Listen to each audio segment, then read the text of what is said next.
تو ہمارے نبی پاک صلی اللہ علیہ وآلہ وسلم تشریف لے جا رہے تھے کہ آپ کو اچانک آواز آئی یا رسول اللہ. تو آپ نے ادھر ادھر دیکھا تو آپ کو کوئی نظر نہیں آیا. آپ کو پھر آواز آئی یا رسول اللہ. تو پھر آپ نے دیکھا تو ایک ہرنی آپ کو پکار رہی تھی. وہ ہرنی رسی کے ساتھ بندھی ہوئی تھی. تو آپ صلی اللہ علیہ وآلہ وسلم اس کے قریب گئے اور پوچھا کہ کیا ہوا.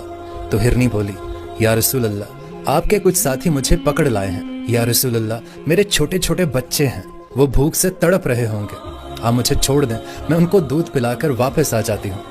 اب وہ پرائی چیز ہے. تو آپ صلی اللہ علیہ وسلم نے فرمایا کہ اگر تم واپس نہ آئی تو پھر. تو ہرنی نے کہا کہ اگر میں واپس نہ آئی تو اللہ تعالیٰ مجھے آگ میں ڈال دے, یعنی جہنم میں ڈال دے. تو آپ صلی اللہ علیہ وسلم نے اس کی یہ بات سن کر اس کی رسی کو کھول دیا اور خود وہیں پر بیٹھ گئے.